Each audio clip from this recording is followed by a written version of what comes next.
गुज़श्ता रोज DGISPR lieutenant general Ahmad शरीफ की धुआंधार press conference के after shocks जारी हैं, जहां PTI के सोशल मीडिया सर्कल्स की जानिब से प्रेस कॉन्फ्रेंस पर कड़ी तनकीद की जा रही है। वहीं PTI की सफों में भी नई बहस छिड़ गई है। सीज फायर की अपील पर जहां बैरिस्टर गौहर को अपनी पार्टी के ट्रोल्स का सामना है, वहीं बानी PTI की फौज मुखालिफ पॉलिसी ने पार्टी को बंद गली में पहुंचा दिया है। सोने पर सुहागा KP हुकूमत की जानिब से सूबे में दर्ज सानिया 9 मई के मुल्जिमान को क्लीन चिट देने का ऐलान जाहिर करता है कि मामलात किस नहज तक पहुंच चुके हैं। दूसरी जानिब पाक अफगान सरहद पर एक बार फिर कशीदगी के बादल मंडला रहे हैं। तालिबान की रिजीम की हट धर्मी के बाइस तकरीबन 2 माह की बंदिश के बाइस अफगान अवाम शदीद मुआशी मुश्किलात का शिकार है। क्या तालिबान रिजीम अपनी नाकामियों पर पर्दा डालने के लिए किसी नए एडवेंचर को अफोर्ड कर सकती है? इन तमाम इशूज के साथ साथ दीगर अहम मुल्की और आलमी खबरों पर तफसील से रोशनी डालेंगे नजम सेठी।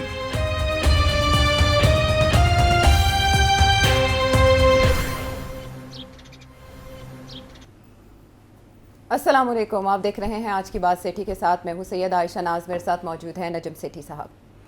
अस्सलाम वालेकुम। आज की बात कल की बात से जुड़ी है। सही है। कल जो एक प्रेस कॉन्फ्रेंस हुई धमाकेदार, धुआंधार, ऐसे लगा अब कुछ भी नहीं बचा बाकी। उसके बाद जो सोशल मीडिया पर ट्रेंड्स चले वो अब तक जारी हैं। गेट वेल सून, जहनी बीमार, ये टॉप ट्रेंड्स में रहा। ऐसे लताड़ा गया और ऐसे ऐसे स्टेटस मैंने देखे कि बात माई बाप तक जा रही है, यानी कि नस्लों तक, कोई किसी को नहीं बख्श रहा। लेकिन उसमें एक ठंडी हवा का झोंका, या समझें कि मुसालहत की कोशिशों में हमें बड़ा अच्छा लगा जब चेयरमैन PTI बैरिस्टर गौहर की जानिब से बहुत अच्छा एक इजहार किया गया कि वो अफवाज हमारी हैं, जैसे कि उन्होंने कहा, और ये कहा कि फ़िरक़ैन को डी-एस्केलेट करना होगा, एक दूसरे को तस्लीम करना होगा, स्पेस देनी होगी, और इस तरह की उन्होंने बहुत सी बातें की। उन्होंने ये भी बताया कि हम मूव ऑन कैसे कर सकते हैं कि अगर मुलाकात की इजाज़त दे दी जाए। तो जब बैरिस्टर गौहर ने ये बात की तो जो PTI के हार्ड हिटर्स हैं वो उनको पसंद नहीं आई, बात नहीं आई, और उन्होंने उनको तनकीद का निशाना बनाना शुरू कर दिया। तो सेठी साहब, जो की डिस्कशंस हैं, जो सवाल इस वक्त किए जा रहे हैं, एक तो ये कि क्या ये प्रेस कॉन्फ्रेंस होनी चाहिए थी और ऐसी होनी चाहिए थी, और उस पर पाकिस्तान तहरीक इंसाफ का रद्द-ए-अमल क्या होना चाहिए था? गुड क्वेश्चन, बिकॉज इस पर काफ़ी अब कंट्रोवर्सी शुरू हो गई है। इसमें तो कोई शक नहीं है कि काफ़ी, जैसे अनप्रेसिडेंटेड कहते हैं कि बड़ी हार्ड हिटिंग एंड फोकस्ड और पर्सनलाइज किस्म की अटैक थी on PTI and it's leader. बड़ी सख्त ज़ुबान भी इस्तेमाल की एंड सो ऑन। तो उससे दो बातें समझ आती हैं। एक तो ये कि फाइनली, जैसे कहते हैं ना, back of the camel has been broken, last straw जिसे कहते हैं, कि खान साहब और उनकी पार्टी काफ़ी अरसे से पर्सनल किस्म के attacks on army chiefs Bajwa साहब के ऊपर भी की थी, और फिर अब जनरल आसिम के ऊपर तो काफ़ी अरसे से कर रहे हैं। और अब ये भी पता चला है कि बातें तो इमरान खान साहब ने और भी बड़ी सख्त की थी, जो कि अलीमा खान कहती हैं कि हमने सेंसर कर दी, हमने अपनी रिस्पॉन्स में नहीं बताई, मगर ज़रूर क्योंकि रिकॉर्डिंग होती है वहाँ जहाँ बातें हो रही होती हैं, तो पता तो चल ही गया होगा चीफ़ को। तो जाहिर है कि अगर आप पर्सनल अटैक करेंगे किसी के ऊपर तो काउंटर अटैक भी आएगी फिर। अच्छा, मगर दो बातों की मुझे अफसोस भी है, समझ भी नहीं आती कि खान साहब तो कुछ अरसे से पर्सनल अटैक्स करते रहे, वो पहले भी करते रहे, हर सियासी लीडर के ऊपर उन्होंने पर्सनल अटैक्स किए हैं। अच्छा। और सियासतदान करते भी हैं, मगर आर्मी चीफ के ऊपर आज तक किसी किस्म की इतनी पर्सनल अटैक्स नहीं हुई जितनी खान साहब कर रहे हैं। और उसका मकसद जो है वो एक तो खैर ज़ाती भी है, और दूसरा ये भी है, कोशिश यही है कि किसी तरीके के साथ फील्ड मार्शल साहब की इंटेग्रिटी और क्रेडिबिलिटी को अंडरमाइन किया जाए, और इंस्टीट्यूशन के अंदर से कुछ उनके ख़िलाफ़ हलचल हो। तो ये उनके तो मकसद तो बड़े क्लियर हैं। रियासत आम तौर पे प्रैक्टिस के ज़रिए अपना जो मौक़िफ़ है वो इजहार करती है। अच्छा। और अगर उनके कुछ स्पोक्समैन हैं यहाँ मीडिया में भी हैं, और फैसल वाडा साहब भी हैं, जो कि खुल के बात करते हैं और बताते हैं आपके कि वो क्या होगा और क्या नहीं होगा। अच्छा। तो उसके अलावा ISPR की तरफ से इतनी direct focused attack on PTI and Imran Khan, ये इतनी कभी पहले नहीं हुई थी। डीजी साहब की कोई पर्सनल अटैक नहीं थी। I think he was under orders to take a hard line and to respond. तो आई थिंक वो he was just following orders. बाकी जब इस किस्म की प्रेस कॉन्फ्रेंसेस या प्रेस मीडिया ब्रीफिंग्स होती हैं तो जब आप बोलना शुरू करते हैं तो यू गेट कैरिड अवे। सियासतदान बहुत सी बातें कर जाते हैं जब वो जलसे जुलूस कर रहे होते हैं जी। और इसी तरीके के साथ जब इस किस्म की इतने इमोशनली चार्ज सब्जेक्ट हो तो लाइकलीहुड होता है कि you will probably end up saying some things जो कि शायद बाद में आप सोचें कि शायद हमें ये नहीं कहनी चाहिए थी। Right. But I think the criticism जो कि उनका मेन क्रिटिसिज्म था डीजी साहब का वो तो जायज़ है, बट जिस अंदाज से उन्होंने कहा ये शायद वाडा साहब को ज़्यादा सूट करता था instead of such a senior lieutenant general. अच्छा। बट आई थिंक मुल्क के जो हालात हैं दे आर ऑल्सो इतने पोलराइज्ड हैं, इतने पर्सनलाइज्ड हो गए हैं, इतने सो आई थिंक इसका जो पीटीआई का जो रिस्पांस है वो तो एक्सपेक्टेड है। वो पहले भी पर्सनल अटैक्स करते थे, अब और भी पर्सनल अटैक्स करेंगे वो। बट जो द अदर थिंग इज़ के इसके बाद अब कोई गुंजाइश नहीं रहेगी। आपने जिक्र किया कि जी पीटीआई के चेयरमैन साहब जो हैं इस वक्त बैरिस्टर साहब, उन्होंने बड़ा सोचा समझा सीरियस और संजीदा किस्म का बयान दिया है। मगर मेरा ख्याल है उनकी अब अहमियत दिन ब दिन कम होती जा रही है। सिचुएशन दोनों के हाथ से निकलती जा रही है और उसका अब आपको धमकी तो आ रही थी। वाडा साहब कुछ अरसे से कह रहे थे अब ये होगा वो होगा, एक आध और साहब भी हैं वो भी यही कह रहे थे। तो अब तो डीजी साहब भी जाते जाते कह गए। मुझे वो याद आया कि जिस दिन इंडिया ने हमारे एयर बेसिस के ऊपर अटैक किया था तो डीजी साहब आए थे और आके उन्होंने बहुत मुख्तसर सी प्रेस कॉन्फ्रेंस की थी in the middle of the night और कहा था उन देखो कि ऐसी करने हैं और कह के चले गए और उसके बाद हमने भी काउंटर किया।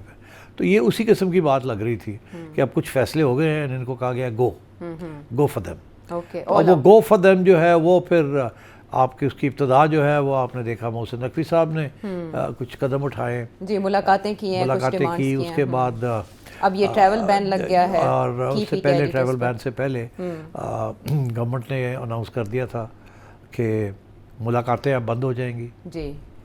अतातारों ने जी, अब उन्होंने कहा था मुलाकातें नहीं, ये दो चीज़ें तो पहले हो गई थी। अब उसके बाद आज जो खबरें आई हैं वो यही है गवर्नमेंट ने जो मेन पीटीआई के लीडर्स हैं उन सब के ऊपर ट्रैवल बैन लगा दिया, ईसीएल पे लगा दिया है, उनको डाल दिया है।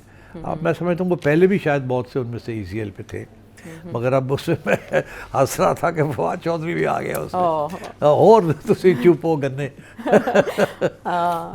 और बाकी लोग तो खैर ठीक ही हैं जो नाम आए हैं।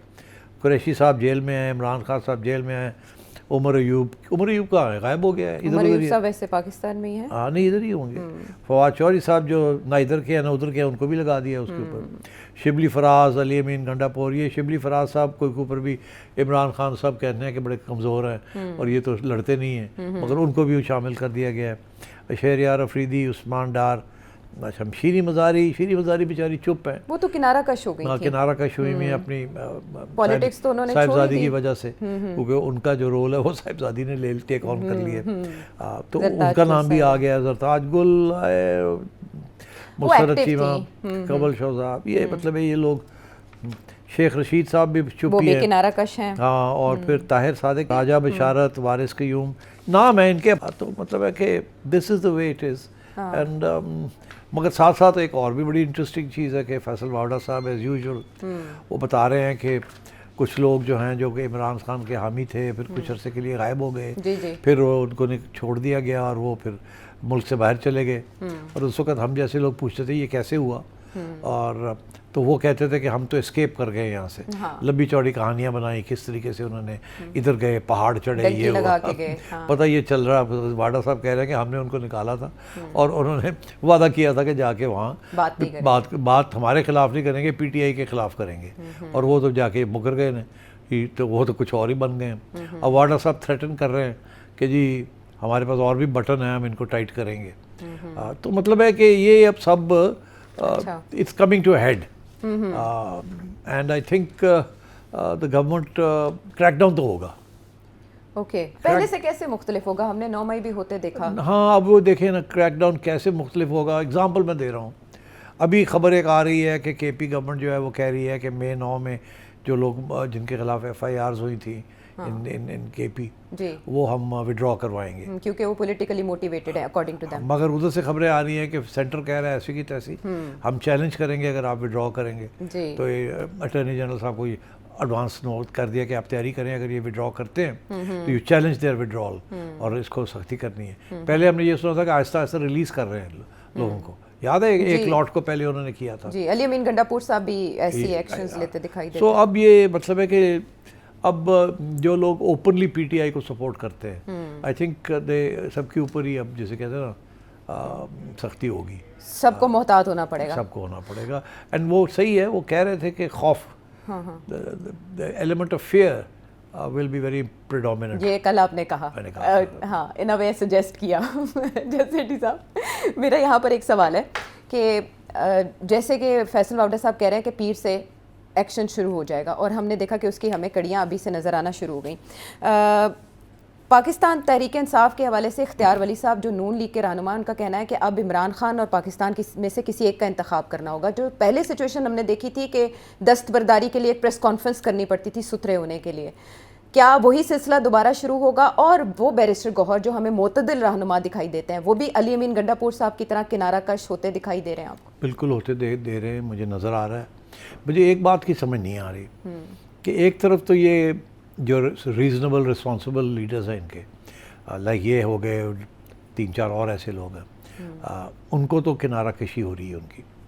गंडापुर साहब जी खामोश से शुरू होकर वो बातें बहुत करते थे, मगर एक्चुअली रीजनेबल था जब बातें नेगोशिएशन में आते थे। अब देखना ये है कि राजा साहब इज़ अ लॉयर, उनकी जो ट्रेनिंग है वो बड़ी लीगलिस्टिक किस्म की ट्रेनिंग है। उनके लिए पॉलिटिकल हार्ड लाइन लेना वो लेते तो हैं हमेशा, बट उनका एक मौक़िफ़ है, एक कॉन्टेक्स्ट है, कॉन्स्टिट्यूशनल लॉ, तो उसकी, मगर ये बात तो उधर से बाहर निकल गई है जी। अब खान साहब भी उसके आउटसाइड और दूसरी तरफ भी आउटसाइड, मगर मैं तो इसलिए मैं ये देखूंगा कि ये जो करंट लीडरशिप है जो इसको दाद दी है इमरान खान साहब ने, और सलमान राजा साहब को कमेटी का बना दिया है कि जो 40 की या 30 की कमेटी थी उसको ख़त्म करके 8-10 लोग लें और हार्ड लाइन लें। अब मैं देखूंगा कि सलमान राजा साहब जैसे लोग ये अब कहाँ खड़े होंगे, ये कैसे हार्ड लाइन लेंगे, किस किस्म की। उनके ट्वीट कह रहा है कि मुस्तरब रद्द-ए-अमल सियासी हिकमत अमली नहीं है, मुस्तरब रद्द-ए-अमल वो भी नहीं देंगे in a way, he is saying so let's see going forward कि ये क्या होगा। आई थिंक इसमें कुछ थोड़ी सी कॉन्ट्रडिक्शंस हैं इन सब चीज़ों में, बिकॉज जो हार्ड लाइनर्स हैं वो तो अलीमा खान है, उधर से वो सुहेल अफरीदी साहब, उनको कहा गया फ्रंट फुट पे खेलें। हाँ अच्छा, उनको कहा गया फ्रंट फुट पे खेलें, और बहनें भी फ्रंट फुट पे खेल रही हैं, तो क्या राजा साहब भी फ्रंट फुट पे खेलेंगे, या वो बैरिस्टर की तरह थोड़ी सी सेंट्रल किस्म की पोजीशन लेंगे, रीजनेबल लेंगे, लीगल लेंगे and all, because he is not given to abuse, he is not given to, जिस किस्म की बाकी लोग बातें करते हैं वो राजा नहीं करेगा उसको। So it's now a do और डाई मैच। राजा साहब will talk in legal and constitutional and diplomatic, वो ज़रूर बोलते वो बड़े पावर के साथ हैं, मगर वो चुन के अपने लफ्ज़ लेते हैं, उनकी उर्दू बहुत अच्छी है, वो बड़े चुन के लफ्ज़ इस्तेमाल करते हैं। तो इसलिए I think we have to wait and see कि ये जाएगी कहाँ बात। मगर एक चीज़ इज़ वेरी क्लियर कि रियासत की तरफ से हार्ड लाइन बहुत आएगी, मगर साथ साथ ये भी है कि रियासत को अपने साथियों के साथ भी थोड़ी सी क्रिटिसिज्म हो रही है कि आप चुप क्यों हैं, आप मजे ले रहे हैं, आप मजे ले रहे हैं। ये कौन कह रहा है? ये वाडा कह रहा है, फैसल वावडा साहब का ये कहना है कि अब इसकी इजाजत नहीं होगी। हाँ, मतलब है कि आप भी तो बोले, आप भी तो हमारे हिस्सेदार हैं, तो आपको भी उतनी तकलीफ है इमरान खान से जितनी हमें है, तो आप क्यों नहीं बोल रहे? आप तमाशा देख रहे हैं, आप चुप करके बैठे हुए हैं, मतलब है कि आप भी तो बोले। अब वो आप भी तो बोले, उसमें मैंने देखा है कि मरियम बीबी की तरफ से हल्का सा कोई बयान आ गया है, राना सनाउल्लाह साहब ने भी कहा, ख्वाजा साहब की तरफ से भी आया, तारड़ साहब की तरफ से। हाँ, मगर वो मेरा ख्याल है वो समझते हैं कि नवाज शरीफ साहब को बोलना चाहिए, वो तो नहीं बोलेंगे, मेरा अपना ख्याल है। वो समझते हैं कि ऐसी चीज़ें जो है गवर्नमेंट को, शहबाज को बोलना चाहिए और लोगों को बोलना चाहिए। मियाँ साहब इस किस्म की झड़पें जो है ना, वो he doesn't come into it, वो इज़ अ बिग वो स्टेट्समैन लाइक आदमी है, और वो नहीं ये गाली गलोच में, आएंगे वो। बट क्या वो अभी माजी में जो खबर आई कि वो रिहाई चाहते हैं इमरान खान साहब? नहीं, ऐसी कोई बात नहीं, कोई बात नहीं है, ऐसी कोई बात नहीं। अच्छा, कोई यानी रिहाई वो वाई नहीं बरकरार है चाहते। जो मेरा ख्याल है पीटी नून लीग तो यही चाहती है कि इन्हू अंदर ही रखो तुसी, अच्छा जितनी देर तक असी नहीं तैयार होंगे। अच्छा और ये तो मेरा तो ये मौका भी, इनका कोशिश है कि 3-4 साल में अपनी पोजीशन बेहतर करेंगे। खान की पोजीशन ख़राब होगी, मैशत बेहतर हो जाएगी, तो शायद we have a fighting chance. मगर अभी तो ऐसी सिचुएशन नहीं है। तो क्या ये जो चपकलिश है ये नून लीग को सूट करती है, जो उस तरह से they are not taking him head on, जिस तरह नहीं, से they are taking him head on. वो मसला उनका ये है कि वो जिस हद तक पॉलिटिशियंस बात कर सकते हैं, अभी पार्लियामेंट के अंदर बातें होंगी। आई थिंक पार्लियामेंट के अंदर ये सारी जो खान साहब ने जिस किस्म की बातें की हैं, वहाँ ये खड़े होकर गरजेंगे। और मेरा ख्याल है वही सही प्लेटफॉर्म है। अच्छा, ये बयानबाजी करना जो है, I think is not the right platform. ये वो ठीक है, जितना अता ने कर लिया या कोई और करेगा, that's okay, but basically parliament के अंदर back benchers should stand up. Okay, और अगर किसी ने कोई बड़ी सख्त जुबान करनी है तो back benchers should stand up. वहाँ 8-10 सॉलिड स्पीचेस होनी चाहिए, और कम से come let's here other people. ज़रूरी तो नहीं हर दफ़ा ख्वाजा आसिफ भी खड़े होकर गरजें। और भी लोग हैं वहाँ। पीपल्स पार्टी चुप है बिल्कुल, बिल्कुल ऐसे सांप काट गया। तो पीपल्स पार्टी बोल रहे हैं ना, बिकॉज पीपल्स पार्टी भी तो हिस्सादार है इस चीज़ का। बिलावल में भी मैंने सुना हल्की जी जी, बिलावल भी तनकीद करें। शर्जील मेमन साहब बहुत गर्जे बरसे हैं पाकिस्तान तहरीक इंसाफ के, कि हमने तो कभी इस तरह की सियासत नहीं की, एंटी स्टेट और इदारों के खिलाफ हमने कभी बात नहीं की, हमने हालांकि नुकसान भी उठाया। वो सही कह रहे हैं, पीपल्स पार्टी ने जितना नुकसान पीपल्स पार्टी ने उठाया है वो किसी पार्टी ने नहीं। और किसी पीपल्स पार्टी के लोग ऐसी बातें करते ही नहीं है, इस किस्म की ज़ाती बातें। इसीलिए तो it's still a liberal party. और वो अभी भी बाकी बातें और अपनी जगह पे जो पे उनके ऊपर इल्ज़ाम लगते हैं, बट स्टिल वो इस किस्म की ज़ुबान नहीं इस्तेमाल करते कभी भी। नून लीग की तरफ से कुछ लोग होते हैं कभी कभी वो कर जाते हैं, बाकी जो है पीपल्स पार्टी बड़े दे डोंट डू दिस। तो अब सेठी साहब, पाकिस्तान तहरीक इंसाफ की तरफ से हमने बाकायदा रिस्पॉन्स उनके ट्विटर अकाउंट पे, पाकिस्तान तहरीक इंसाफ के ऑफिशियल अकाउंट पे देखा। बैरिस्टर गौहर की तरफ से भी हमने एक रिस्पांस देख लिया, लेकिन सुहेल आफरीदी साहब की तरफ से कोई ट्वीट नहीं किया गया। प्रेस के बाद ये कहा गया कि जलसे में जवाब दिया जाएगा, सोर्सेज कोट कर रहे हैं। क्या कार्ड्स हैं पाकिस्तान तहरीक इंसाफ के पास जिनका ऐलान कल हो सकता है? क्या कार्ड है उनके बेचारों के पास? असम्बलियों से इस्तीफे छोड़ दें, सेटअप, मेरा नहीं ख्याल। तहरीक का ऐलान कर दें। देखिए, अभी उनके ऊपर तनकीद हो रही थी कि आपने इलेक्शन में हिस्सा क्यों नहीं लिया, ये जो बाई इलेक्शंस हुए। जी, बॉयकॉट क्यों किया आपने? किया? 2 जगह पर लड़ा और बाकी तो जगह पार्लियामेंट को छोड़ने का तो फ़ायदा कोई नहीं। एक ही तो फोरम है जहाँ वो खड़े होके जब बात करते हैं तो कुछ थोड़ी बहुत रिकॉर्डिंग भी होती है, उसकी अहमियत भी बनती है।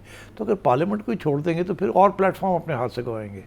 तो ये तो मेरा ख्याल है that would be a bad strategy. अच्छा, अलबत्ता ये ज़रूर है कि ये जलसे वारा करेंगे और वहाँ ये धंधनाएंगे। वो पहले भी करते रहे। मैं जो देख रहा था कि अफरीदी साहब थोड़ा सा मॉडरेशन हो रही है उनकी ज़ुबान में भी और उनके रवैये में भी।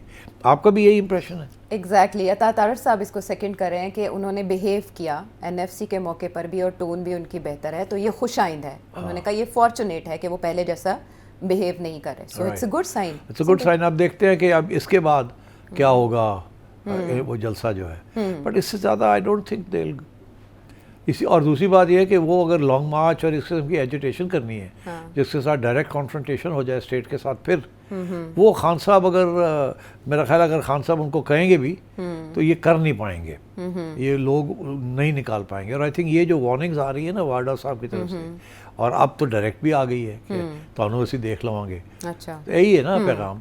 तो वो तो फिर मेरा ख्याल है कि अगर खान साहब इनको कहेंगे भी करें और ये कोशिश भी करेंगे कि कोई करे इस किस्म की चीज़, तो आवाम नहीं निकलेगी इनके साथ।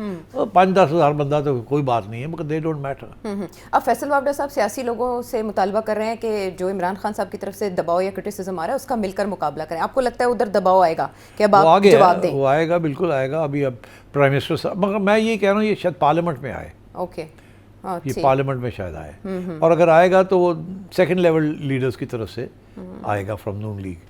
पीटीआई सॉरी पीपल्स पार्टी मैं समझता हूँ कि वो जो कुछ बिलावल ने कहा इससे आगे नहीं जाएंगे वो।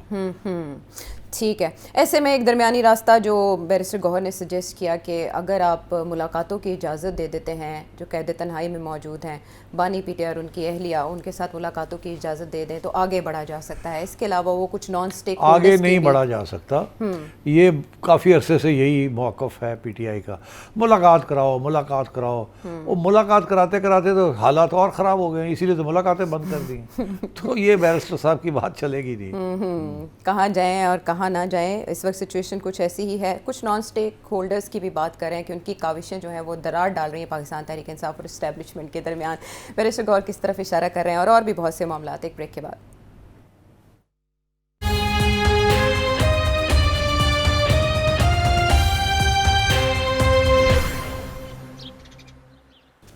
शो में साथ देने का शुक्रिया। बैरिस्टर गौहर जैसे कह रहे हैं कि कुछ नॉन स्टेक होल्डर्स हैं जो खट पर डालने की कोशिश कर रहे हैं पाकिस्तान तहरीक इंसाफ और इस्टेब्लिशमेंट के दरमियान। पता नहीं फिर वो ट्वीट्स क्या कर रहे हैं जो इमरान खान साहब करते हैं। लेकिन मीनवाइल जो रियासत एक्शन लेने जा रही है, उसी में हमने एक ताज़ा खबर सुनी है कि बैरिस्टर शहजाद अकबर और जो दूसरे आदिल राजा हैं, उनकी हवालगी के लिए मोहसिन नकवी साहब लंदन पहुँच गए हैं। वहाँ जाके कुछ मीटिंग्स करेंगे, होम ऑफिस जाएंगे और फिर बात करेंगे। सीरियस है स्टेट ऑफ पाकिस्तान। लगता है आपको कामयाबी हो पाएगी? अच्छा नहीं, मेरा ख्याल है कि थोड़ी सी ज़रूरत उनके ना ये छलांगा ना मारिए तो बेहतर है। बात यह है कि नकवी साहब ने तो लंदन जाना था, वहाँ पीएसएल की टीम को और गुडविल एम्बेसडर्स को साथ लेके जा रहे हैं। वहाँ पीएसएल का रोड शो है वहाँ। अच्छा। बिफोर दी 3 टीमें जो बेचनी है ना अच्छा। उससे पहले वो रोड शो है वहाँ, वो लंदन पीएसएल के साथ के लिए गए हैं। मगर इसमें कोई शक नहीं है कि वो मौका ढूंढेंगे और जाहिर है पीएसएल के ऊपर तो उतनी इंटरेस्टिंग न्यूज़ नहीं बनेगी जितनी बनेगी कि उनकी मुलाकात होम ऑफिस में वहाँ हो गई है। तो मेरा अपना ख्याल है कि वो पीआर के लिए या एक इम्पैक्ट के लिए वो नज़र आएगा कि वो होम ऑफिस भी जा रहे हैं, मिल रहे हैं वहाँ भी। मगर बेसिकली उनका ये प्रोग्राम कुछ अरसे से था और वो पीएसएल के लिए गए थे। अच्छा, चलें एजेंडे पर, लेकिन ये भी हो सकता है ये अब से 2 birds with 1 stone हो जाएगा। ओके, लेकिन ये आप कह रहे हैं प्लान्ड विजिट था। ओके ठीक है, चलें अब इससे हट के कुछ तलखी के मामला जो अफ़गानिस्तान के साथ हमें एक अरसे से दरपेश हैं। दोबारा क्रॉस बॉर्डर हम अटैक्स देख रहे हैं और अफ़गानिस्तान की तरफ से कहा जा रहा है कि पाकिस्तान की तरफ से इब्तिदा की गई और पाकिस्तान की तरफ से कहा जा रहा है कि वहाँ से इश्तियाल अंगेज़ी की गई। मीनवाइल एक ख़बर आई जिस पर फ़ॉरेन ऑफिस ने तो अभी तक कंफर्म नहीं किया कि सऊदी अरब मुसालहतकार का किरदार अदा करा, लेकिन वहाँ हुआ क्या, बात क्या हुई, कौन वहाँ पहुँचा, तफसीलात नहीं सामने आ सकी। मैं आपको बताता हूँ क्या हो रहा। देखिए, पहली बात तो ये है कि ये जो बॉर्डर के ऊपर फिर झटपट हुई है, खटपट हुई है, ये आप याद करें मैंने कहा था कि ये होगा, मगर ये सीरियस नहीं होगा क्योंकि दोनों तरफ ने अपना मौक़िफ़ बरकरार रखना है। अच्छा। हमने स्ट्राइक्स करनी है इनसाइड ऑन कैंप्स। वो इल्ज़ाम लगाएंगे कि आपने किया है और जब वो इल्ज़ाम लगाएंगे आपने किया तो फिर उनको कुछ करना पड़ेगा क्योंकि आफ्टर ऑल वो तो ये नहीं मानते ना कि आपने टेररिस्ट के ऊपर किया है, वो तो कहते हैं आपने हमारी सरजमीन के ऊपर अटैक किया। तो इसलिए वो उनको कुछ करना पड़ेगा। जब उनको कुछ करना पड़ेगा अपने दिखाने के लिए अपने सपोर्टर्स को, तो वो बॉर्डर के ऊपर ही करेंगे और उन्होंने क्या करना है वो तो नहीं कर सकते काउंटर स्ट्राइक से। तो ये चलेगा, जब वो करेंगे तो फिर हम रिस्पॉन्स भी करेंगे, फिर ये रुक जाएगा। अच्छा। फिर उसके बाद आपको खबर मिलेगी कि जनाब हमारे ड्रोन्स ने या हमारे एयरक्राफ्ट ने फिर कहीं ना कहीं टारगेटिंग की है। तो जब वो होगा तो वो फिर शॉट डालेंगे, जब वो शॉट डालेंगे तो फिर किसी न किसी बॉर्डर के ऊपर ठक ठक वो शुरू कर देंगे। हम नहीं करते, वो करते हैं, फिर हम रिस्पांस करेंगे। तो ये चलता रहेगा अनटिल एंड अनलेस कोई ऐसे मुज़ाकरात हों जिसमें अफगानिस्तान तालिबान जो हैं वो तस्लीम कर लें कि ये जो TTP वाले लोग हैं इनको निकालना पड़ेगा वहाँ से, इनको ख़त्म करना पड़ेगा और पाकिस्तान के साथ कुछ अच्छा मुआहदा करना पड़ेगा एंड सेटलमेंट करनी पड़ेगी इस इशू को। जब तक ये नहीं होगा तो ऐसे ही चलेगा। अब आपने दूसरी बात की सऊदी अरेबिया की। देखिए, अभी खबर ये थी कि टर्की वाले आ रहे हैं यहाँ जी और बड़ी हाई डेलीगेशन आ रही है, हमने यही सुना था। उनके इंटेलिजेंस चीफ का बाकायदा फॉरेन ऑफिस से भी और उनके फॉरेन मिनिस्टर भी आ रहे थे, इंटेलिजेंस चीफ भी आ रहे। अब पता चला कि वो डिले हो गई है और वो आ रहे इसलिए थे तो मीडिएट करने के लिए, क्योंकि टर्की अब कोशिश कर रहा है कि कतर जो है वो फेल हो गया है। वहाँ एक तो इजराइलीज़ ने अटैक कर दिया उनके यहाँ और वो कुछ नहीं कर सके, नेगोशिएटर्स को अटैक किया, और दूसरा ये कि वो कामयाब नहीं हुए विद तालिबान। तो टर्की ले गया था इनको अपने यहाँ इस्तांबुल, वहाँ भी कामयाबी नहीं हुई, मगर टर्की समझता है कि it has a big role to play. Turkey ने सीरिया के अंदर और इराक के अंदर बहुत इंपॉर्टेंट रोल प्ले किया है और टर्की कोशिश कर रहा है कि इस it should become a big player in the region. Erdogan की ये एक स्ट्रेटजी है। बड़ी एक ज़बरदस्त किताब निकली है, उसका टाइटल है अर्दोगान्स वॉर। वो एक्सप्लेन करती है कि अर्दोगान की जो ग्लोबल आउटरीच के अंदर वो इस रीजन के अंदर ही wants to be a big player जी। तो अब टर्की ने कहा था कि हम अब ट्राई करते हैं, मगर उन्होंने कैंसिल कर दी अपनी ट्रिप, क्योंकि उनको भी इस बात का एहसास हो गया कि शायद this is not the right time. अच्छा। मगर शायद ये भी बात थी जिसका जिक्र आपने किया कि तालिबान जो है वो कोशिश कर रहे हैं कि सऊदी अरेबिया को कन्विंस करें कि आप पाकिस्तान के ऊपर प्रेशर डालें, क्योंकि उन्हें इस बात का एहसास है कि सऊदी अरेबिया काफ़ी प्रेशर डाल सकता है अगर चाहे ऑन पाकिस्तान। ठीक, तो इसलिए उन्होंने कोई बात करके और डेलीगेशन भेज दी वहाँ। तो यहाँ से स्पेकुलेशन शुरू हो गई कि शायद ये इसमें पाकिस्तान ने भी ओके की है और ये एक नया सेंटर खुल रहा है फॉर नेगोशिएशन। मगर पाकिस्तान का मौक़िफ़ ये है कि नहीं, अब नेगोशिएशन ख़त्म हो चुकी है, जो लोग ऑलरेडी लग रहे हैं, और I think Pakistan wants Turkey to be a player rather than Saudi Arabia. और मैं समझता हूँ Saudi Arabia is not interested in getting involve in this, that's my feeling. तो अब ये अफगान जो हैं ये कोशिश कर रहे हैं कि सऊदीज़ को कन्विंस किया जाए, मगर मैं ये समझता हूँ कि सऊदीज़ जो है वो मिनिमल रोल अदा करेंगे और they will probably try to stay out. ना तो नहीं कर सकते थे, उन्होंने कहा जी हमने आना है, बात करनी है, और इसीलिए फॉरेन ऑफिस की तरफ से ये आया कि हम ये जो सो कॉल्ड बात वहाँ हो रही है उसमें हम इन्वॉल्व नहीं है। तो I think that's what the situation है। और सरहद गर्म रख के क्या अफगानिस्तान डिलिबरेटली ये चाहता है कि पाकिस्तान मुज़ाकरात की मेज़ पर आए? जाहिर है, और मुज़ाकरात उनकी बात माने, ये नहीं कि मेज़ पे आए, बात माने उनकी। उनकी बात हम कैसे मान सकते हैं? हमारे ऊपर टेरर अटैक्स हो रही हैं, उनके टेरिटरी से हो रही हैं, तो हम उनकी बात कैसे माने? और हमने तो अपना मौक़िफ़ एक दफ़ा नहीं इतनी दफ़ा समझा दिया उनको कि ऐसे रियासत आप नहीं चला सकते, तो अगर आप चलाएंगे तो फिर यही होगा। अच्छा। मगर अब तालिबान ने शायद एक जो जेस्चर पाकिस्तान की तरफ से हुआ है उसको मिसअंडरस्टैंड किया है, वो ये कि हमने कोई पार्शल ट्रेड जो है वो ह्यूमैनिटेरियन रीजंस के लिए खोल दी है, क्योंकि यूएन एजेंसीज ने रिक्वेस्ट की थी कि हमारे जो ह्यूमैनिटेरियन गुड्स हैं, विंटर के लिए ब्लैंकेट्स, फूड, इस किस्म के जो आइटम्स हैं, मेडिसिन्स, इनको जाने दिया जाए। तो वो फॉर ह्यूमैनिटेरियन रीजंस हमने कहा चलो लिमिटेड, ये तजारत नहीं है, दिस इज़ नॉट ट्रेड, हमने लिमिटेड रीजंस के लिए वो थोड़े से बॉर्डर्स, 2 बॉर्डर्स खोल दिए कि यहाँ से ये ट्रक्स जा सके। अफगानिस्तान ने इसको ट्रीट ऐसे किया है जैसे कि अब पाकिस्तान जो है उसकी पोजीशन कमज़ोर हो गई है और इसलिए वो अब खोल रहा है ये सारा कमज़ोरी समझा। हाँ, और वो अपने लोगों को भी ये समझाने की कोशिश कर रहे हैं कि जी हमने देखे कामयाब हो गए दबाव। तो ये ऐसी बात नहीं है, Pakistan is not going to let go, ये बॉर्डर्स बंद ही रहेंगे और ये तजारत जो है जो कि अफगानिस्तान के फ़ायदे में है और हमारे इतने फ़ायदे में नहीं है, नुकसान हमारा भी होगा इसमें, मगर आई थिंक यहाँ फैसला हो गया कि इनफ इज़ इनफ।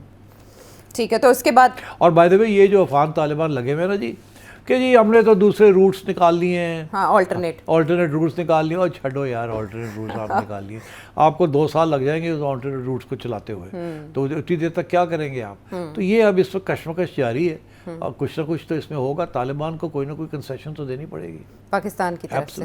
ओके, ठीक है, और इसके लिए ये कहाँ मेज़ सजेगी जहाँ पर ये मामलात हो पाएंगे? अभी तक ये सब कुछ जो है उस पर एक सवालिया निशान है। बहरहाल सरहद जो है वो बदस्तूर गर्म है और उस पर अब हम भी बरकरार है कि कैसे सीज़ फायर बरकरार रहेगा। वापस आते हैं एक ब्रेक के बाद।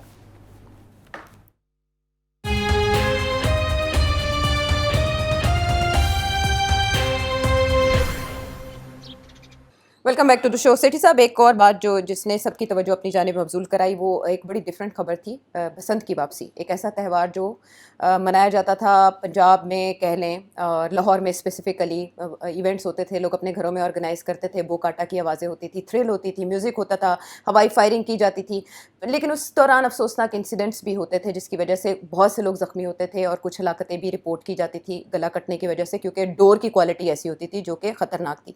उसके सबब 2007 में एक पाबंदी लगी और उसके बाद उसको जब जब रिवाइव करने की कोशिश की गई उस पर सख्त तनकीद सामने आई। यहाँ तक कि 2024 में एक इंसिडेंट ऐसा हुआ जिसमें एक नौजवान के गले पे फैसलाबाद में डोर फिरी, उसकी हलाकत हुई, अफसोसनाक हलाकत, जिसकी वीडियो सोशल मीडिया पर वायरल हुई और नवाज शरीफ साहब और मरीम नवाज साहिबा को वहाँ ताज़ियत के लिए जाना पड़ा।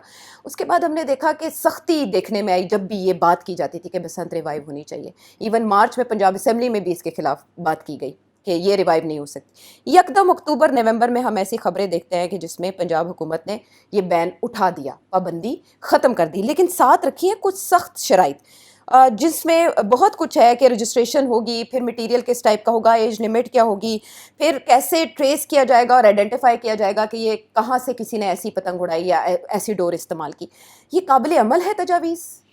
देखिए थोड़ी सी इसकी बैकग्राउंड भी मैं आपको बता दूं कि 2007 के बाद जी नहीं हुई बसंत। जी। मैं जब इंटरिम चीफ मिनिस्टर था तो मैंने सोचा कि कुछ रौनक होनी चाहिए, कुछ इकोनॉमिक एक्टिविटी होनी चाहिए। तो मैंने कोशिश की कि बसंत करवा ली जाए, मगर बहुत सी मुश्किलात का सामना था। एक तो ये था कि बेसिकली मीडिया इसके ख़िलाफ़ था। अच्छा। दूसरा ये था कि अदालत का भी एक जजमेंट थी जिससे बड़ी सख्त कंडीशंस लगा दी थी कि जी काइट फ्लाइंग कैसे होगी और कैसे नहीं हो सकती, जो बड़ा मुश्किल था उसको टैकल करना। और तीसरा ये था कि पुलिस की तरफ से बड़ी रेजिस्टेंस थी कि हम नहीं रोक सकते ये जो जो डोर बनती है, जो बनाते हैं, जो स्मगलिंग होती है, इसको हमारे बस की बात नहीं है रोकना। अच्छा। और फिर ये कि सारे शहर को पुलिस करना ड्यूरिंग दैट टाइम, जहाँ लोग सड़क छतों से गिर जाते हैं या फायरिंग करते हैं, बड़ा मुश्किल है हमारे लिए।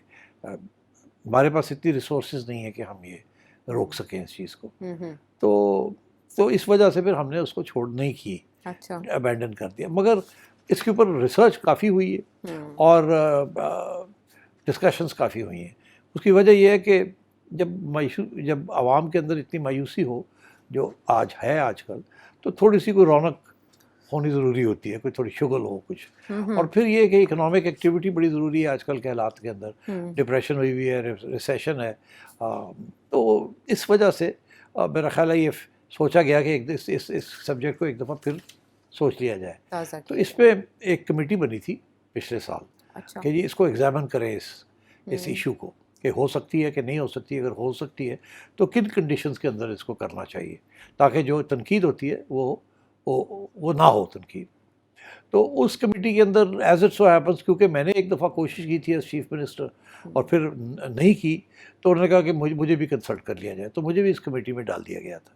तो मुझे पता है कि इस कमेटी के अंदर किस किस्म की डिस्कशंस हुई हैं, कितनी थरो डिस्कशंस हुई हैं, कितने स्टेक होल्डर्स थे, from administration to politicians to kite flyers association to DC to मतलब एवरीवन, लॉ मिनिस्ट्री, मतलब एक 30 लोग की डिस्कशंस हुई हैं इस कमेटी के अंदर। और मियां नवाज शरीफ की भी ये कोशिश थी कि इसको बड़ी सही तरीके से इसको देखा जाए, और अगर हो सकता है तो किया जाए, नहीं हो सकता तो ना, ज़बरदस्ती नहीं करनी। तो अब ये कमेटी ने ये फ़ैसला किया है कि सर्टन कंडीशंस के अंदर ये हो सकती है और इसको ट्राई किया जाए एक पायलट प्रोजेक्ट के तौर पर, पूरे पैमाने पे नहीं, पूरी खुली छुट्टी नहीं देनी, मगर सर्टन एरियाज़ के अंदर जहाँ मॉनिटरिंग हो सकती है और डिफ़ाइन करके और फिर कुछ कंट्रोल किया जाए डोर और ये सारा कुछ, और जो सप्लायर्स हैं एंड सो ऑन, और नज़र रखी जाए वो conditions and terms and conditions में।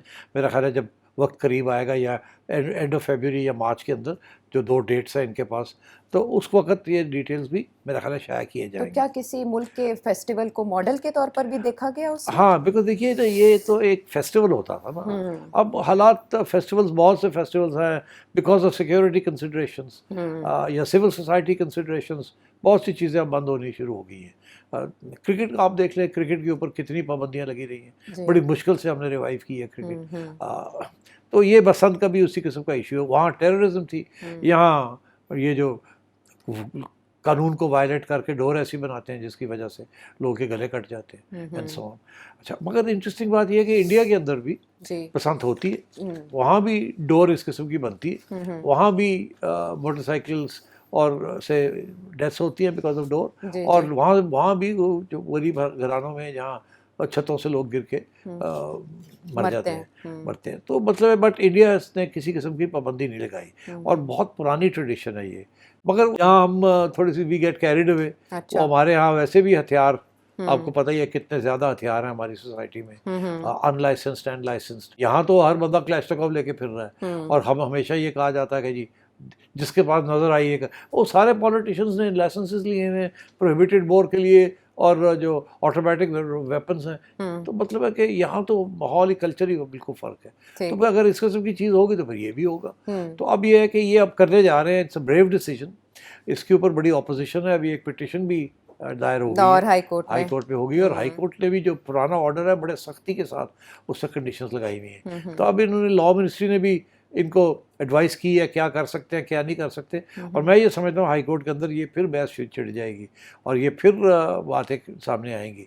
तो लेट्स सी अब होता क्या है, बट आई थिंक फैसला बड़ा बहादुर फैसला है, मगर ये फैसला सही फैसला है या गलत फैसला है ये बाद में ही पता चलेगा। अगर तो ये इसको कंट्रोल कर सके, मॉनिटर कर सके, कंट्रोल कर सके और इसको सैनिटाइज कर सके, तो और जो मेन क्रिटिसिज्म है वो अगर ना हो तो ठीक। फिर ये है कि आहिस्ता आहिस्ता बढ़ सकती है। ओके। अगर या तो ये शायद ना ही हो, कोई पता नहीं, और अगर होती है तो क्या ये कामयाब रहेगी in terms of the accidents, वो नहीं होंगे, और जो ये इन्होंने इकदाम किए हैं वो उनको इम्प्लीमेंट करेंगे। We have to wait and see. तो ये डिबेट जो है ये भी ख़त्म नहीं होने वाली, लेकिन बड़ी भारी जिम्मेदारी आयद होगी इस इसमें कोई हुकूमत शक के नहीं है। ऊपर। मगर बात देखिए, हमेशा भारी जिम्मेदारी होती है। मैं आपको एक बात बताऊं, कभी वो चल जाती है कभी नहीं चलती। अब जब ये क्रिकेट की वापसी का था, मैं आपको सिर्फ एग्जांपल दे दूं, तो मुझे ये कहा गया था कि अभी आप क्रिकेट वापस मत लेके आए, यहाँ टेररिज्म है, और ये एक बम फट गया गलत जगह पे और फिर वो श्रीलंका वाली बात हो गई, तो फिर अगले 20 साल के लिए हम आउट हो जाएंगे। मगर उस वक्त मेरा ये फैसला था कि नहीं, ये अब वक्त आ गया है कि हमें करना चाहिए, थोड़ी सी रिस्क लेनी चाहिए। अच्छा। और अगर हमें इंटरनेशनल कम्युनिटी सपोर्ट करती है तो सिक्योरिटी जो है उसको टाइट कर ली जाए। वो सिक्योरिटी हमने टाइट की और अल्लाह का शुक्र है हम कामयाब हो गए। मगर देखिए ना, लोगों को तो फिर भी तकलीफ तो हुई ना। अब जिस तरीके से सड़कें बंद करनी सिक्योरिटी पड़ती की हैं वजह से। सिक्योरिटी के लिए, फिर इतने कॉर्डन्स बनाने पड़ते हैं। अभी भी लोग कहते हैं कि बंद करो यार ये क्रिकेट को, हमारे रोज़मर्रा की आमदोरफ्त जो है वो ख़राब हो जाती है, तो आधा आधा घंटा इंतज़ार करनी पड़ती है, बच्चे स्कूल में फंस जाते हैं वगैरह, चलती रहती है ये बातें। मगर इसके बावजूद ये चीज़ें अब सोसाइटी में हमें करनी पड़ती हैं। यू हैव टू एक्सेप्ट कि सर्टन थिंग्स अगर होंगी तो कैसे होंगी, अगर नहीं होंगी तो क्यों नहीं होंगी। तो अब ये बसंत का भी उसी किस्म का इशू है। आई थिंक चीफ मिनिस्टर ने is a brave decision, but क्या ये कामयाब होगी या नहीं होगी, आई कांट से। चलें, प्रपोज डेट्स आ गई हैं 14-15 फरवरी को मुमकिन तौर पर, या 21-22 मार्च को इसका इनेकाद होगा अगर बसंत हुई जैसे कि आपने कहा, क्योंकि बहुत से इफ्स एंड बट्स हैं और कोशिश यही की जाएगी कि आसमान तो पतंगों से रंगीन हो लेकिन ज़मीन खून से रंगीन ना हो पाए। इसके लिए बड़े सख्त इक़दाम करने होंगे। जो प्रपोज किए गए हैं इसमें भी अभी कुछ कमी बेशी है, इसके ऊपर यकीनन काम हो रहा होगा। तो अब वो सवाल जी, वो सवाल जो व्यूअर्स ने भेजे और वो इंतज़ार कर रहे होंगे, तो हम फ़ौरन चलते हैं उमैर की तरफ। कसूर क्या मियां मोहम्मद नवाज शरीफ साहब, आसिफ अली जरदारी साहब, इमरान अहमद खान नियाज़ी साहब, एमल वली खान साहब, हाफिज़ मोहम्मद नईम साहब, अख्तर मेंगल साहब और सिविल और फौजी इदारे नेशनल एक्शन प्लान की तर्ज पर नेशनल एक्शन इकोनॉमिक प्लान नहीं बना सकते? और इन तमाम हजरात को बिठाने में आप जैसे मोतबर सहाफ़ी और हामिद मीर साहब जैसे लोग, सुहेल वड़ाई साहब जैसे लोग और शामी साहब जैसे लोग और कामरान शाही साहब जैसे लोग, क्या ये अपना किरदार अदा नहीं कर सकते? इन तमाम हजरात। अस्सलाम वालेकुम भाई साहब, बड़ा अच्छा ख्याल है, मगर देखिए हम जैसे लोगों की ज़रूरत नहीं है उनको पता है क्या करना है और क्या कर सकते हैं और क्या नहीं कर सकते। हमारी एडवाइस की ज़रूरत नहीं है उनको। अच्छा, दूसरी बात यह है कि and this is very important, 5 year plan के बगैर या 10 ईयर प्लान के बगैर अब मुश्किल है हालात को तब्दील करना। पहले मसला ये होता था कि जो गवर्नमेंट आती थी उसको पता ही नहीं होता था कि 2.5 साल 3 साल से ज़्यादा वो आगे बढ़ेंगे भी नहीं बढ़ेंगे, तो उन्हें प्लान क्या बनाने थे। वो प्लान बनाते थे कि यार कोई पता नहीं कल इलेक्शन हो जाए, फिर परसों हो जाए, हम निकाले जाएं तो हम कोई ऐसी चीज़ करें कि ये टाइम पास कर लें और कोई थोड़ी बहुत आवाम को अपने साथ रखें, कोई मुश्किल फ़ैसले नहीं करने। तो ये आज तक तो यही होता रहा है। मगर अब सूरत हाल ये है कि कुछ समझ आ रही है कि शायद ये सिलसिला जो है ये अगले 4 साल चले। कोई गारंटी कोई नहीं है, मगर चले। इस वक्त जो सिचुएशन है वो ये ऐसे ही है क्योंकि एक हाइब्रिड रजीम है और वो सेम पेज वाली बात है। और इमरान खान ने जो गलतियां की, ये जो मियाँ साहब से गलतियां हुई, वो शायद शहबाज शरीफ साहब नहीं करेंगे एंड सो ऑन, तो शायद ये काम चल जाए। तो ये मेरा ये ख्याल है कि ये आपकी बड़ी अच्छी तजवीज़ है कि ये जो सारा IMF प्रोग्राम को पहले इम्प्लीमेंट किया, अब कुछ वापसी की बातें हो रही हैं कि नहीं इससे तो बड़ी गड़बड़ हो रही है, टैक्स स्ट्रक्चर बड़ा ख़तरनाक हो गया है, सरमायादारी रुक गई है, ये हो गया वो हो गया है, लोगों के ऊपर बड़ा बोझ पड़ गया है, चलो जी टैक्स कम करें, अभी 6 माह पहले टैक्सेस बढ़ाए हैं, मिडिल क्लास के ऊपर भी बढ़ाए हैं, कॉर्पोरेट सेक्टर के ऊपर भी बढ़ाए हैं, सब बढ़ा बढ़ू के तो आप बातें हो रही हैं कि नहीं नहीं इसको रिवर्स किया जाए। फिर ये था कि जी वो सोलर एनर्जी जो है वो अब वो बड़ा गड़बड़ हो गई है। पहले ये था कि सोलर को इनक्रेज करना है, फिर ये था कि नहीं नहीं नहीं इसके साथ तो बड़ी गड़बड़ हो गई है, हमारे एक्सेस कैपेसिटी आ गई है ग्रिड में, तो इसको टाइट करो, थोड़ा सा नेट मीटर का रेट जो है वो गवर्नमेंट के हक में करो, इनको इतने पैसे ना मिले, so on and so fourth. अब फिर सोचे नहीं कि नहीं नहीं नहीं नहीं सोलर को इनक्रेज करो। तो ये चीज़ें चलती रहती हैं, ये होना नहीं चाहिए। तो आपकी बात पे वज़न है। अब चाहिए ये SIFC जो इस बात को हो रही है ना, मैं ये समझता हूँ कि SIFC का सारा जो रुख था ना उसको थोड़ा सा रिवाइज करने की ज़रूरत पड़ गई है। अब why doesn't the SIFC sit down with the planning commission and the government कि जी अगले 4 साल जो रह गए हैं कि एक 4 ईयर प्लान ही बना लें कि ये 1 year, 2nd year, 3rd year, 4th year, जिसे 4 साल का बजट कहते हैं, अब वो बना लें ताकि जो चीज़ें करने वाली हैं वो होती रहें और जो नहीं करने वाली ये ऊपर नीचे स्टॉप गो ये सारा कुछ बंद हो जाए। I think SIFC should focus on a 4 year plan and as I said इसमें PIDE, planning commission, state bank, finance ministry, politician सबको बैठा के एक 4 ईयर प्लान बना लें। I think that would be a good thing और फिर पता भी लग जाएगा सबको कि हम कहाँ जा रहे हैं और कैसे जा रहे हैं, फिर शायद कोई possibility of revival of growth हो जाए। मुफ्त बेशकीमत मशवरे हैं ये इकॉनमी को बेहतर बनाने के लिए। उमैर, इसके लिए आपका शुक्रिया। सलीम नौशहरा से, सुहेब इंग्लैंड से, मोहम्मद अयाज बहरीन से, इसके अलावा भी बहुत से नाम आने वाले प्रोग्राम्स में इनको ज़रूर शामिल करेंगे। लेकिन साइन ऑफ करने से पहले मैं बता दूं कि आज हमने प्रेसिडेंट पुतिन का इंडिया विजिट ज़रूर डिस्कस करना था, क्योंकि इसराइली प्राइम मिनिस्टर तो सिक्योरिटी रीजंस की वजह से ना आ सके, तो फिर पुतिन ने कैसे सिक्योरिटी रिस्क के होते हुए भी वहाँ का विजिट किया, सिग्नलिंग किसको की। इसके अलावा जो न्यू अमेरिकन पॉलिसी है दुनिया के हवाले से, उसके बाद दुनिया किस रुख पर चलेगी, सेठी साहब की ऐनक से उनका तज्जिया आपके सामने रखेंगे। कल आपके जहन में कोई सवाल तो इस नंबर पर भेजें। अगले प्रोग्राम तक के लिए इजाज़त है। Thank you. Thank you.